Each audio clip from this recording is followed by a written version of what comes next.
Good evening, everybody. This is Robin with another edition of Horror Pop After Midnight. My guest is, he's a screenwriter, a horror author, and a paranormal author. Bryan Prince, how's it going? Hey, it's going great. Thanks for having me on, Robin. Oh, thank you so much. You've done everything. I mean, you've had paranormal experiences. You wrote horror books. You're doing a biography on a paranormal investigator. We're going to get into all of that. So when you were growing up, you grew up by a cemetery. Yeah, it's from my bedroom window on the second floor. If I looked out across the woods, I could see this glowing cross that was at the cemetery. That's like kind of catacorner through the woods and across this road, and there was a cemetery there I used to love to spend time at as a kid. But after watching Night of the Living Dead for the first time with my brother on the late night creature feature, and looking out there, and I could just see the zombies shambling across the woods and coming at me. It totally freaked me out. So George Romero did his job and freaked you out. Oh yeah, he scarred me at a young age. And I bet your brother was just laughing about it too. Oh yeah, it's really, I can blame my brother for all this. He was God rest his soul. He was 4 years older than me, and he scarred me at a young age with he was huge into horror. He was actually an amazing artist. He worked for K&D Effects on Army of Darkness and some other things too back in the day. But yeah, he was a huge horror fan and just scarred me early, and I've been a horror fan ever since. That's pretty cool. You got to do some stuff for the Army of Darkness, man. That had to have been kind of a big deal. Oh my gosh, yeah. So he moved out to Cali here, and he was working for K&D Effects. He did some work too with the gang around the time of what's the name of that one? The vampire one in Mexico. Once Upon a Time, not Once Upon a Time. It's the one by Robert Rodriguez. Yeah, it's a Robert Rodriguez man. Yes. Yeah. Oh man, I just had a brain fade there. I had on top of my. Dang, I can't think of it. It'll come to me anyway. So he was working on this stuff, but yeah, it was amazing because I got to go to their studio there in Chatsworth, and they had all the Deadites all lined up in a row. I mean, just like an army of these Deadites, and they had the animatronics and stuff, and Bob Kurtzman's like showing me how to work the animatronics, where it's like sword fighting and everything, and it was so cool. I got to go to Bruce Campbell's house. That was pretty cool. What was that like? Oh man! So my brother was like one of the designers for Army of Darkness. So he designed a lot of the creatures that you saw in that. And so he went there to meet with Bruce, and was Sam Raimi talking about like the Evil Ash stuff. So he did a bunch of storyboarding and stuff like that for him. And so it was kind of surreal just walking in there, and there's Bruce Campbell, and I'm sitting in his living room, and he's wearing he's all chill, he's wearing glasses and stuff, and him and his wife, and he's just so cool and so funny, and it was just so fun just chilling. I'm like, oh my god, that's Bruce Campbell. Were you trying to hold your composure to help your brother look professional? Oh, totally. Yeah, I can't be fanboying out there. It's like it was the only thing that kind of rivaled that was when I met Angus Scrim from Phantasm, the tall man. Nice. I met him too. He's creepy. Oh, yeah. I mean, such an English gentleman, though. I was at a friend's house in North Hollywood. Guy Thorpe, shout out, buddy. And I wasn't expecting it, so there's a knock on the door. He's like, "Hey, Brian, go grab the door for me." I'm like, "Yeah, no problem." So I go over there, open the door, and there's a tall man staring at me. I'm waiting for him to go, boy. He's just like such a gentleman, He's just so polite and everything, and I'm just waiting. Any minute now, he's gonna give me that look, Oh, that is so hilarious.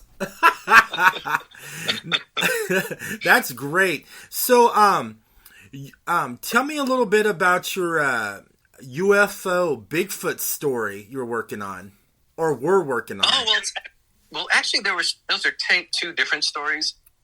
I have a UFO story and I have a Bigfoot story. Okay. So the UFO story is a shorter one. I'll tell you that one first. I was probably young teenager, maybe 14, and I was out shooting hoops. This is when I still lived in Michigan. I'm shooting hoops, and I hear this sound. And I look up and I just see this airplane coming by, and I don't think much of it. But then there was this glowing like orb that was tracking right along with it. And I'm looking at it, and at first I'm like, is that just a reflection off of the fuselage there? You know, it's kind of, like aluminum or kind of shining that. And I'm looking, but it's tracking it. But then it started doing this really weird movement. It went from tracking below it, and then it went, beep, and it was like right above it, and then beep, and it was right below it, but to the left, like toward the front of it, and then boop, and it was like, but it was so weird. It wasn't like it would move like gradually. It was just like here, then it's there, then it's here. And then I'm watching it, and of course, my brother and I we're stupid kids, and so it's like, quick, go get the camera, we're gonna get this thing. And so I go in, I have this old black and white camera, and I come back out, try and take a picture. Terrible to try and capture that. I didn't have like a zoom lens or anything. And then, and so then all of a sudden that, shining orb just went, and just like it got bored with the plane, and it just took off. And of course, like dumb kids, we go running after it like we're going to catch it. We're running into the woods like, oh, quick, try and get it. I know. It's like, and I can't explain that. At first I'm thinking the only thing I to explain is like a reflection off of the airplane, but the movement of it made no sense and based on laws of physics or reflection or anything. That's interesting. Another thing, speaking of UFOs too, I've read a lot of stuff on it too, is for some reason, every time there's like a Bigfoot sighting, there's always a UFO sighting. I've like heard stories about that. And then I also heard stories, if I don't know if this is true or not, in the Air Force Soldier's Manual, they get a manual about the Air Force. There's supposed to be like a chapter about what to do if you encounter a Sasquatch. I don't know if that's true or not. I don't know if it's an urban legend or a wild story. It just seems like for some reason, Bigfoot's always around when there's a UFO. That's really interesting you should say that. I never saw the connection until I actually went on a Bigfoot hunt up in northern Michigan, actually the Upper Peninsula of Michigan. And I met with some cool guys up there, and so they were talking about how, they go out and they do their squatching, and how many times they'll see these lights that like will come down, and some of it like almost like there's certain areas that they'll see that. Other times it's like they can kind of like bait it by making playing certain sound effects and stuff, and just to kind of see that similar connection between those was something I'd never seen before. But on the Sasquatch side, I had my eyes opened when I did some research for an unscripted TV project I was working on called Native Mysteries. And I spent some time in Montana with the Blackfeet tribe and made some really good friends there, Craig Falcon and Lalani. Anyway, so they opened my eyes to, so when I started doing the research, I'm like, okay, Sasquatch, the name sounds Native American, right? So let me just research that. And that's exactly where that comes from. The Sasquatch, it's a tribe, it's the Ailes tribe up in like Vancouver area is where that's named from. But they, and whether it's a Blackfeet tribe or many other tribes, they don't see him as, first, almost every tribe has its own version of the big hairy man. Yeah. They have different names for it, right? But they all have this similar big hairy man story. But for them, it's not like some missing link. It's basically a shapeshifter. So the reason no one's ever been able to capture Sasquatch is because he can shapeshift. And so one minute you see him as presented as a big hairy man, the next minute he could be, as a tree, or he can just, disappear and go back into, a different dimension. So he can shapeshift, different shapes, but also between dimensions. And I'm like, well, that's an interesting take on that. I had never considered that, as a thing. That's wild, man. Yeah, you think of like the skinwalkers, right? Skinwalker Ranch there. That's the Navajos. They have the skinwalkers. It's the same kind of thing. It's a shapeshifter. It can go between dimensions. It's more of a supernatural entity than a physical entity. That's pretty wild. You've also have a lot of paranormal stories because you travel in your RV and you go to a lot of horrific and haunted places. I mean, you've been to the Clown Motel. You've been to an abandoned insane asylum. Stanley, you were at the Stanley Hotel, and also you were also doing some investigations with the ghost magnet Bridget Marquardt. Yeah, it's an interesting kind of 6 degrees of Kevin Bacon on how that all came together. My first paranormal experience, well, I mean, when I was a kid, I was about 5 years old. I was going to my bedroom to take a nap, and I swore I saw this old lady's face in my bedroom window, and I thought it was a witch. And at that age, the scariest thing to me was a witch. So I see this old lady's face, from a profile. She turns and looks at me, and it scared me so bad, I almost peed myself. I mean, my knees got weak. I literally fell to the floor and screamed to my mom, and she came, and, we looked, and there was no one there. We didn't have a neighbor that was an old lady or anything. So aside, of that one, that's the only other thing I could say that was paranormal before my first experience at the Stanley Hotel. So I was at the Stanley Hotel for a horror writers retreat. Mm-hmm. And that's where I first met Josh Mallerman. For horror fans will know him from Bird Box and many other books, and his band, The High Strung. So I met him there, and I also met Rob Cohen and Christine, his wife, there, which is good. I'm dropping these names because it's going to tie in later of how I got to meet Bridget Marquardt. Okay. So anyway, so we were there, and I had my first paranormal experience after, it's one late at night. It was about 11:30, and the writers were just kind of milling around, and I was talking to this one gal, Kat, another writer, and she's telling me how she's kind of like a ghost magnet. So she's a traveling nurse, and she has been to a lot of different hospitals, and in many of those they have their morgues in the basement, so she has to walk from one side of the hospital to the other, and sometimes they have to go down to the basement and over. And she was telling me about how she's always seeing these things, and she feels like they're drawn to them. So she's telling me about being a ghost magnet. All of a sudden, I'm standing there, and it was just the two of us. I feel something push the back of my leg. So you know how when you're in high school, you're standing with your leg locked out, and somebody bumps the back of your knee and it collapses? Yeah. It was just like that, but it pushed the back of my thigh hard enough where my knee buckled, and I looked down, and I didn't see anything. I slowly turned around, and there was nothing there. I mean, nowhere. There was, I was several strides away from the stairs going downstairs, which I could look down. There was nothing there. Kat, she was looking over my shoulder. She would have seen if anybody had come up behind me. I'm thinking maybe a dog comes up and jumps on you or something.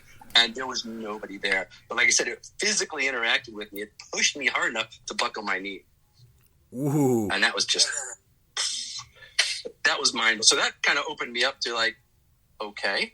I was very skeptical up to that point, I'll be honest. And so, I'm still skeptical. I go in as a skeptic, but to have that happen, I'm like, wow, what is this, right? So anyway, I got to know Rob Cohen, and so fast forward several years, and I'm on Facebook. I'm just chatting, and I with a friend, and I was talking about how we're saying this would make a good TV show or whatever, right? And so I'm like, oh yeah, I had to pitch that to Rob Cohen, just off the cuff, right? Just a throwaway line. But, on Facebook, it tagged him. So he's like, oh, Bryan, what do you got? I'm like, oh, crap, I better come up with something. And so then I'm like, oh, okay. So I mentioned it to him. He goes, well, I'm doing this thing with Bridget Marquardt.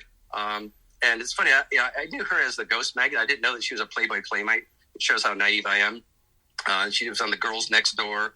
She had her own TV show, and stuff. So anyway, so he goes, yeah, she's her brother just moved to Traverse City, Michigan, and she's looking to do a thing up the Traverse City Asylum. So there's a psychiatric hospital up there that's also abandoned. And so he's like, yeah, maybe you can help her out, if you have any connections. I'm like, yeah, sure, why not, So I did some research and talked to some people, and we tried to work that out. But at the end of the day, the people kind of flaked out, and so that didn't happen. I'm like, man, how cool would that have been, right? Going to an abandoned asylum, ghost hunting with ghost magnet Bridget Marquardt, right? So then Bridget comes back and says, Brian, I'm also going to be going down to Detroit, and I'm going to be doing a paranormal investigation at the Eloise Psychiatric Hospital. Ooh. And this blew my mind because as a kid driving past there, and like my dad's like, oh yeah, that's where the crazy people live. There's a money bed over there. And just like, and as a kid, this place freaked me out. Again, this is full of crazy people, right? And so actually later on, my dad told me that I had a great aunt that actually was a patient there, believe it or not. But anyway, so I'm like, oh, well, that's it. And she goes, yeah. She goes, so come on down, if you want to come and investigate with me. I'm like, sure, why not? So I go there, and I'm figuring like, well, I'm going, I might as well, see if I can invite somebody else. So that's why I invited Josh Mellerman, who I'd met at some different conventions, like I said, the Stanley Hotel. So I would say we're like, good friends or whatever, but, we knew each other casually. And so I invited him to come down, and his fiancée, Allison. And so they came down. And then so we go to do the investigation, and again, this place is just amazing. It's abandoned. There's graffiti. The walls are, plaster's crumbling and everything. And so we're on the second floor, and I'm going down the hall, and and some of the, Bridget and actually Brandy, Marie Miller, the one that, the end of the story, the one I'm writing the biography for, she was there. She was the psychic medium. And Todd Bonner and Jeff Atkins, they run Detroit Paranormal Expeditions. So it also plays into my story here as well. And so I met them all there for the first time. And anyway, so I'm going down the second floor hallway, and I get to this point, and all of a sudden, I felt like my breath was sucked out of my lungs. It's the only way to describe it. I mean, it was the weirdest sensation. It's like something had sucked the air out of my lungs. And so, like any good husband would do, my wife, I said, hey, honey, come down here. And so I didn't say anything to her, right? I wanted to see, Is this just me? I was like, I only went up one flight of stairs. I'm not in that bad of shape, really. And so she comes down, and I swear, Robin, when she got to the exact same point in the hallway, I saw her have the same experience. I'm like, tell me what just happened. And she described the exact same thing. Wow, that is wild. Yeah. And then it gets even weirder because then, we work our way down to the hall. Mm-hmm. She goes into this room that we'd been looking at when we were outside because the curtains were kind of pulled aside. We're like, hey, is there somebody like a ghost looking out or something, right? So to kind of debunk that, we walked in there and we saw it was tied up. So like, okay, no big deal, right? So go in the room, and then I leave, and I'm going back down the other end of the hallway. So my wife, she's very sensitive to this stuff, way more so than I am. And so she's in there, and so she goes to take a picture with her camera, and it's black. The phone just dead, right? She's like, what the heck? And so she's messing with it, finally restarts it, tries to take a picture again. Nothing's working. Finally, she gets it working and to take a picture. So right about this time, she thinks I'm standing right behind her. She can, how you get that sense that someone's standing, like looking over your shoulder? From the corner of your eye, yeah. And then, what's that? From the corner of your eye. Yeah, right. So she sensed it, she can feel it, And then she swears that she felt, like someone like lean over her shoulder and just like exhale. Oh my God! Right next to her ear. And so she turns, thinking I'm messing with her, right? Yeah. And she turns to say something to me, and she's alone. There's nobody else. I'm at the other end of the hallway. There was nobody at that end of the hallway at the time. And all of a sudden I hear, Brian! She's screaming down there, and I come booking down the end of the hallway. And she tells me, tell me you were just in here. Tell me you're just in here. And you walked out, you're punking me. And I'm like, there was nobody at this end of the hallway. Ooh, that's creepy. So, you've also pitched a lot of ideas to like the Travel Channel, Netflix, Oxygen for, paranormal, unscripted series as well. Yeah, that's where this kind of interesting how, like networking works. You work with people. So basically, by going to the Stanley Hotel, I met Rob Cohen, who introduced me to Bridget Marquardt, who then introduced me to Todd Bonner of Detroit Paranormal Expeditions. Mm-hmm. And so we got to talk. We kind of hit it off a little bit.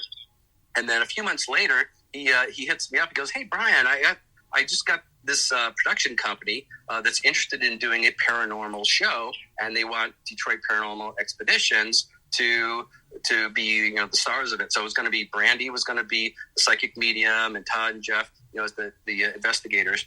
And he goes, but I have no idea how to write a pitch.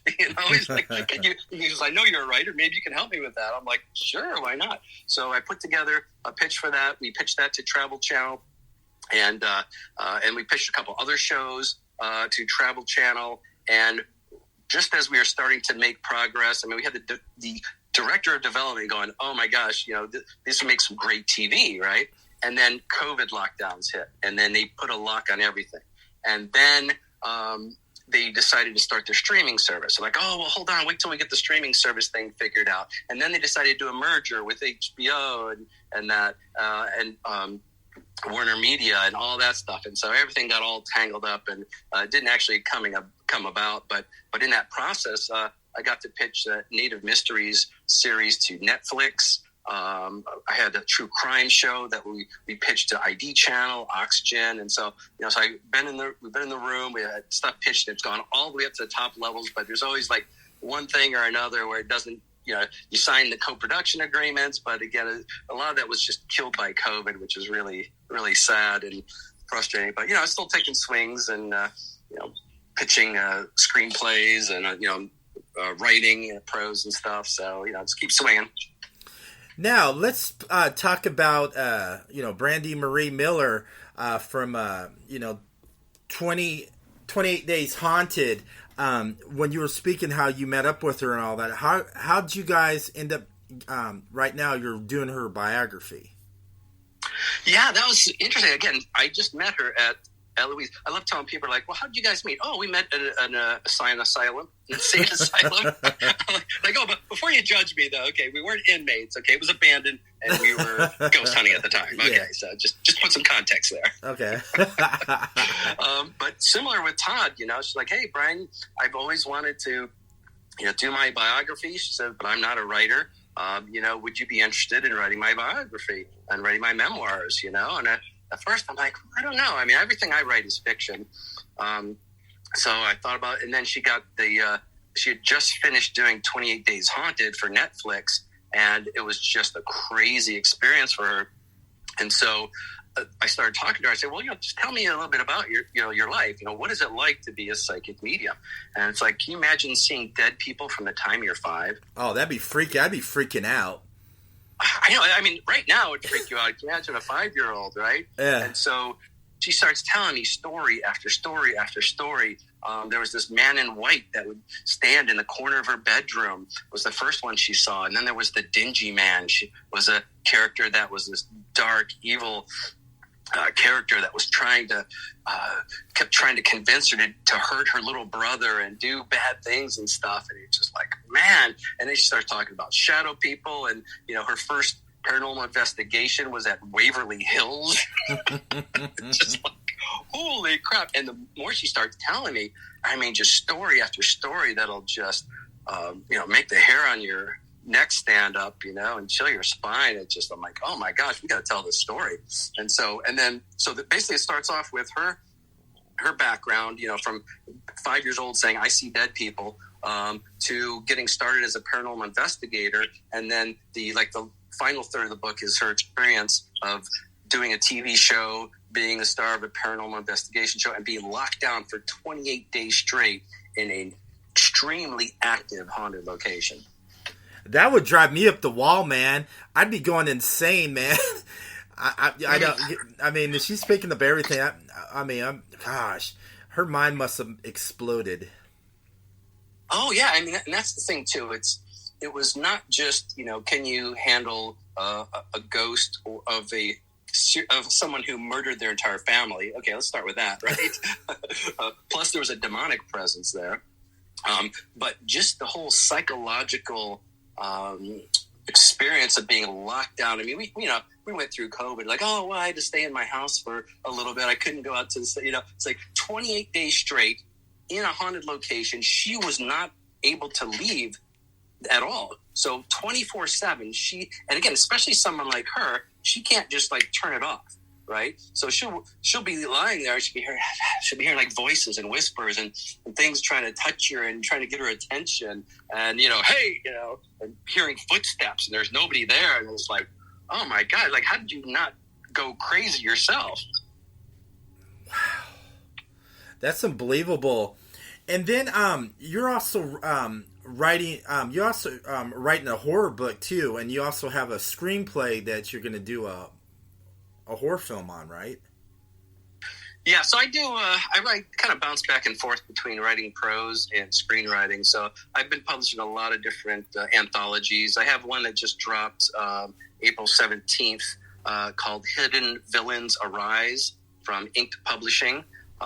So if you go to bdprince.com, that's B as in Brian, D as demented, I don't know, Prince as in Purple Rain, I don't know, .com, bdprince.com. That'll redirect you to my Amazon authors page. You can see all the different anthologies I'm in. But I also, from a screenwriting perspective, I have a creature feature called Boondocks that I've been shopping around. And it was... Actually, I got an award of Best Original Screenplay in the Hollywood Blood Horror Festival, which is kind of cool. And I have a short film script that I wrote called Simon Says that's been a finalist at a bunch of different screenwriting competitions. And I'm working on the full-length script for Simon Says. So as soon as I finish up with Brandy's book there and get that off, then I'm going to finish up with that script and start shopping that. So yeah, always got lots of things going on. I also have a horror novel I've been putting off that I get as soon as I finish that script, I'm going to get back to finishing that one up. So yeah, got more ideas than I have time to write. Now, since you've also been to the Clown, Motel, I've talked to different people that's been there as well. When you went to the Clown Motel, did you have any experiences? I brought my K2 meter with me, obviously. Who doesn't, right? If I'm going to go to the Clown Motel, I must take it with me. So, but actually, the interesting thing is the Clown Motel, but also right next to that is an Old West cemetery. Yeah. And so if you go there, I mean, it's a 2-for-1. And it is so cool and so creepy. You got these really old tombstones, and it's like being like in Deadwood. Where you go through there and you can see like wrought iron, old rusty wrought iron, and these, some of these tombstones are, kind of, a few of them are kind of ornate, but most of them are like real simple, and it looks like something they'd carved themselves, some were even just made out of wood.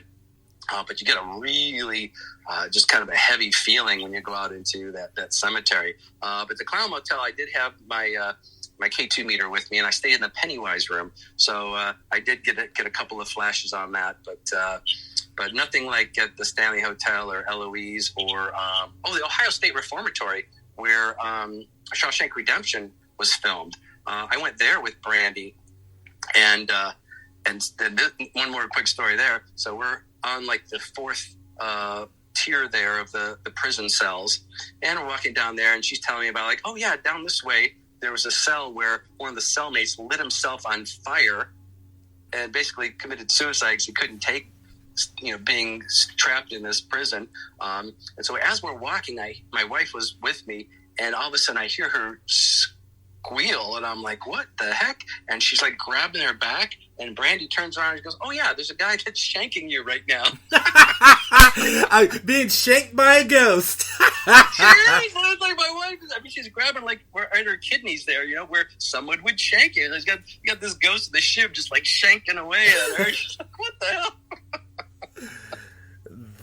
That's wild. So where can everybody find you on social media? Okay, well, the best place would be bdprince.com. It's B as in Brian, D as in dog, prince.com. That redirects to my Amazon authors page. On Twitter and Instagram, it's at Clown Prince, B as in Brian. And all of those links should, and my Facebook, it should be listed on my bio when you go to my Amazon authors page. So if you expand my bio to see the full bio, I put on there my Facebook link and my Instagram and Twitter handle, so you can follow me. I post a lot of cool stuff. So as I'm traveling in my RV, if I go to Ed Gein's grave in Wisconsin, as another fun place I stopped at, And I post pictures of all these really cool, creepy, haunted places I've been to as I visit them. And so you can follow me for that, or if you want to follow me for writing, that'd be the best way. Yeah, you should do a YouTube channel on your RV horror ventures. Yeah, people keep telling me that, and I should do that. I've been remiss because I've been to so many cool places that, there's another one, a Ford Piquette plant, where I actually was working the spirit box one Halloween for DPX. That had some interesting things come across. So yeah, it's fascinating. It's a lot of fun to be able to go on these adventures. All right. Thank you so much for coming on. Hey, thanks for having me. It's been a good time, Robin. Always good chat with you. All right. Thank you. And everybody, thank you for listening to Horror Pop After Midnight. Have a great